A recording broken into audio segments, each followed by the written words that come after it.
An incredible victory for the Ultimate Warrior there, becoming the first superstar to hold the WWE and Intercontinental Championships at the same time.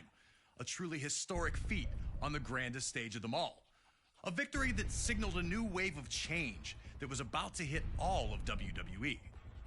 Rowdy Roddy Piper managed to change his luck in WWE when he captured his first championship in the company at the world rejoiced for Hot Rod as the fiery superstar showed true emotion in the moment, revealing how much it meant to him. Once the most reviled man on the roster, he was now appreciated for his authenticity. Everyone was happy for him, except for one guy. Bret the Hitman Hart had changed his legendary Hart Foundation amicably split the team. Bret would use the opportunity to springboard up the singles rankings, winning the Intercontinental Championship at SummerSlam that year. Wanting to be an active champion, Bret faced off against all comers, finding victory each time out. Until a few nights prior to the 1992 Royal Rumble, when Hart lost the Intercontinental Championship. And before he could get a rematch, Piper had swooped in and won the thing. The last thing the Hitman wanted to do was ruin Roddy Piper's moment. The two were close. Piper had trained in the family dungeon and spoke glowingly of not only Bret, but his entire family. Respectfully, the two agreed to compete at WrestleMania 8, which would emanate from Indianapolis, Indiana. But Piper understood that many felt Bret lost that title at less than 100%, and that he'd have to defeat Hart in the ring to get those people on his side. And while both men claimed they'd keep it respectful, most everyone understood what happens when you push Roddy Piper to the edge. And trying to take something from Roddy Piper is one way to do it, especially when it's the first title he ever held in WWE. And so it was Bret Hart's technical mastery against Roddy Piper's street fighting in an unheralded classic was produced by two absolute masters of their craft. And furious minutes of action unfolded between the two, each with near victories along the way. Blood, sweat, and tears was never more appropriate.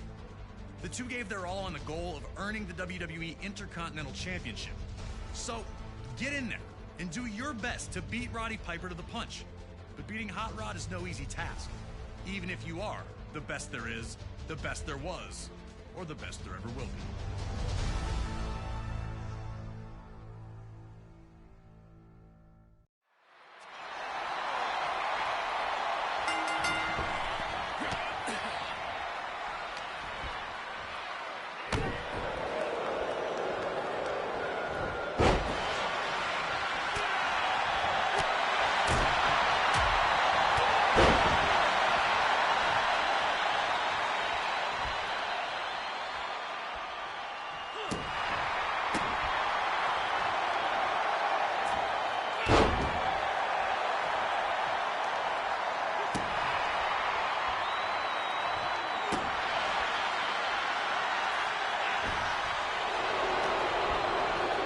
To win and be champion override his desire to play fair?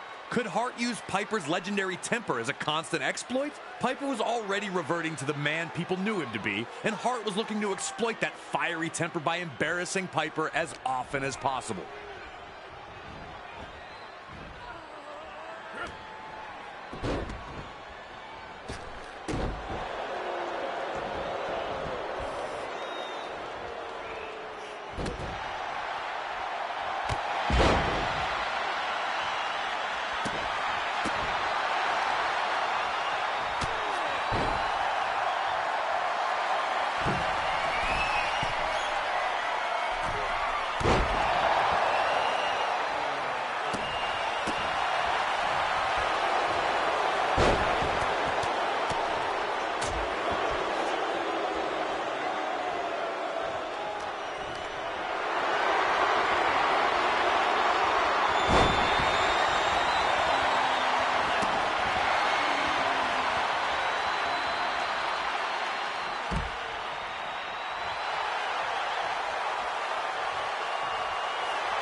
Piper continued to show glimpses of the old hot rod, but still tried to play by the rules.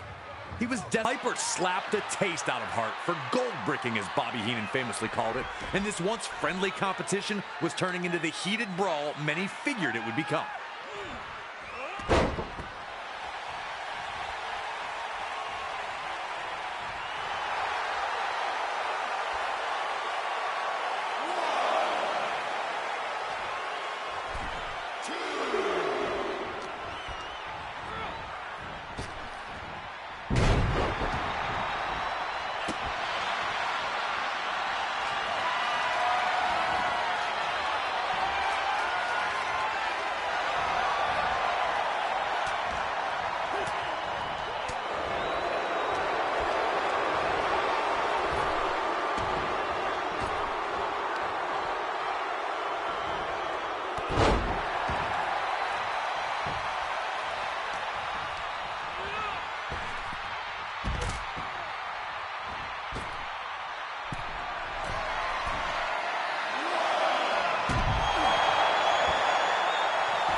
Intercontinental Champion, Bret the Hitman Hart.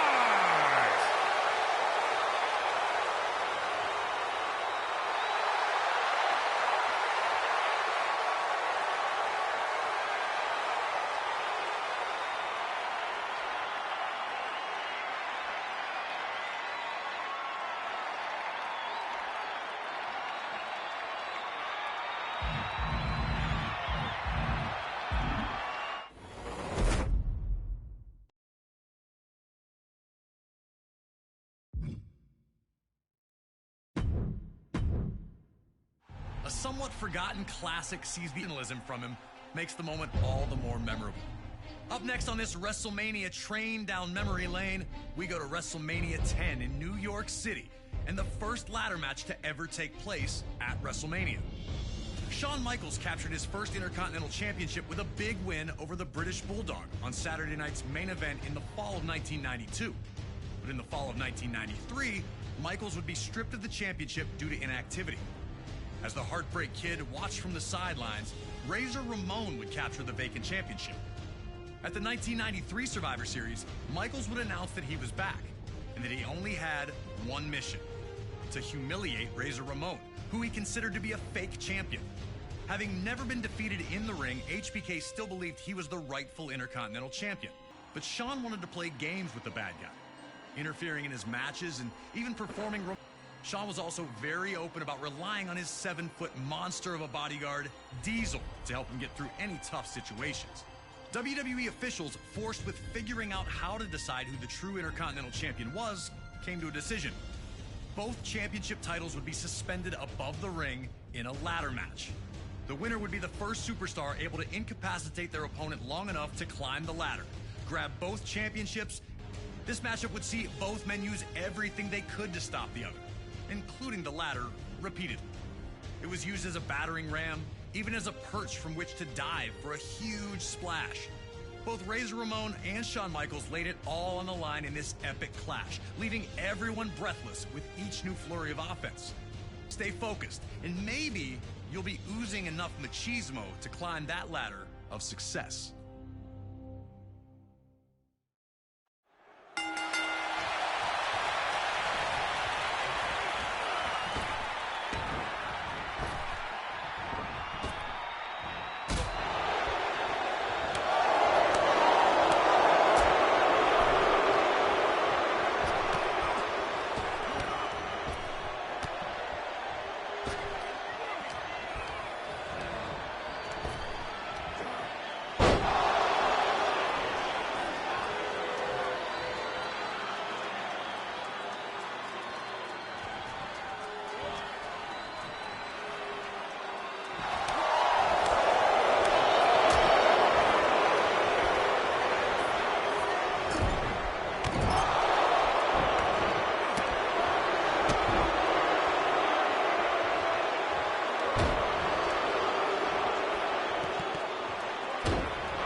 One of WrestleMania's... The latter match would open the door for future classics, like the TLC and Money in the Bank matches as well, forever sealing its place in WrestleMania lore. Our next match is another legendary moment that will live forever, as we head to WrestleMania 13. Rosemont, Illinois would play host to the most important night on the sports entertainment calendar. And on this night, a match that is the literal definition of an all-time classic unfolded. WWE Championship against all comers, and defending WWE's honor against its most heinous villains. After losing the WWE Championship to Shawn Michaels in WrestleMania 12's Iron Man match, the Hitman took some time off to consider his future options. When he returned, roughly 6 months later, there were drastic changes to the landscape of WWE's universe. Top among those, who started the year off as Ted DiBiase's ringmaster, would find freedom in his true identity, dropping his manager and finding superstardom in the wake of his 1996 King of the Ring tournament victory. Austin 316 says I just whipped your ass. WWE was trying to find its attitude, but the seeds of change were being planted in the fans who had rallied around Austin. His no-nonsense attitude had made him the ultimate anti-hero. This acceptance of someone who flaunted his breaking of the rules didn't sit right with the Hitman. When Bret made his return, he immediately challenged Austin, who was more than ready to answer the call. The two battled at 1996's Survivor Series, where Hart won in a masterful performance of a feverish back-and-forth battle. The loss only made Austin angrier, creating a single focus for him: to ruin Bret Hart's career.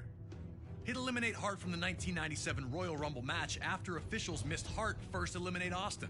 Austin would interfere in Hart's first defense on Raw, ending the reign before it could even get started. WWE officials would pit the rivals against each other in a no disqualification submission match. The loser would be forced to admit they were defeated by the better combatant. To make sure that order would be maintained, a special referee was assigned. The world's most dangerous man and former MMA champion, Ken Shamrock. And while Hart had the edge in submission wrestling, Austin was no slouch in that department. And he also had one other thing going for him. His promise to the world that he would never in a million years give up. Once the match started, these two unleashed months of hatred on one another. We were lucky enough to talk to the Rattlesnake himself, Stone Cold Steve Austin, to get his thoughts on this classic encounter. A lot of people think that the WrestleMania 13 match between myself and Bret the Hitman Hart is one of the best of all time. Certainly one of the best in all of WrestleMania. To me, it's a very special match because everything happened so magically, and specifically WrestleMania 13 cemented the legacy of who and what Stone Cold Steve Austin was. From start to finish, we started it off, we brawled out, we came back into the ring, we brought various factors from around the ring into the ring to use against each other. Some of the stuff backfired on me. It was full of chills, thrills, and spills. I gotta call a spade a spade. I mean, it is my favorite all. Get to pick the brain of one of WWE's top-level legends. Thank you again to Stone Cold for talking with us about WrestleMania 13. Now it's on you to try and find a way to take out WWE's toughest SOB. Remember, there are no disqualifications, so use whatever you can, and maybe you'll find a way to get him to surrender. I just wouldn't recommend messing with the referee. Shamrock's ankle lock is nasty.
Bret the Hitman Hart.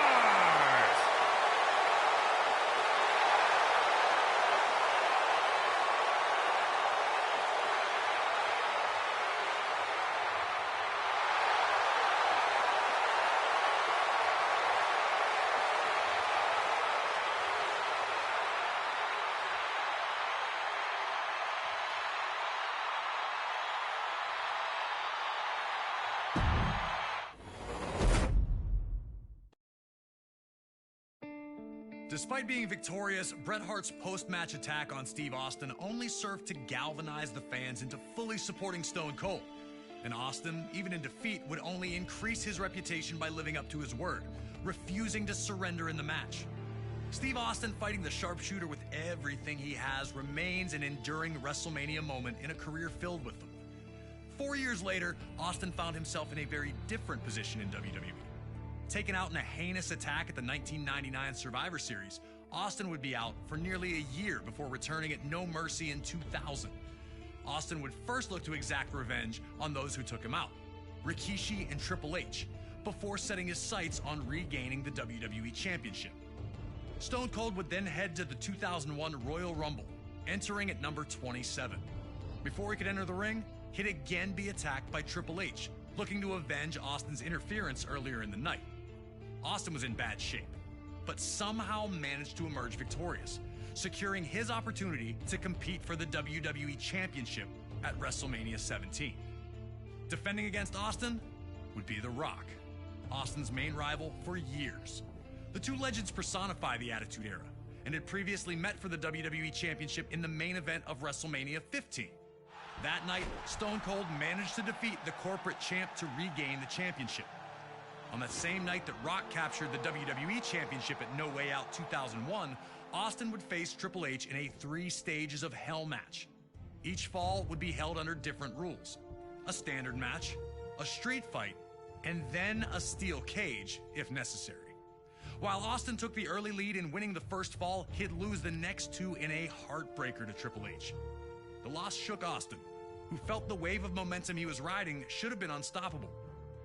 Heading into WrestleMania, Austin would speak openly about how he didn't just want the win, but that he needed it. I need to beat you, Rock. I need it more than anything that you can ever imagine. When you headline an event, you've got to be on top of your game, be in the best of your game to put on a show and to warrant that main event status. Austin was going to do everything he could to guarantee the nearly 68,000 attending in his home state of Texas would not be disappointed. The People's Champ had other ideas. He had worked hard while Austin was out to establish himself as the man in WWE, and the opportunity to prove his status with this WrestleMania rematch had the Brahma Bull almost bursting at the seams. If anything was for sure, it was that The Rock would do one thing, and one thing only. Just bring it! He'd been through the battles, he'd come into his own, nothing was handed to him, he earned it all, and he turned himself into the most electrifying man in sports entertainment. At no point in time in wrestling history were 2 stars, 2 wrestlers, as hot as both I was and The Rock was. It's hard to explain why we're such good opponents. We just were. So now it's time for you to head into one of the biggest WrestleManias of all time, WrestleMania 17 in 2001, a night that serves as the pinnacle of the Attitude Era's excellence, with its 2 biggest names doing battle once again. Are you ready to open up a can on The Rock?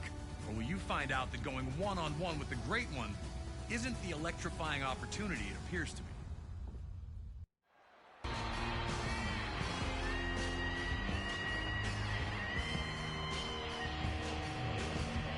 Before the bell could even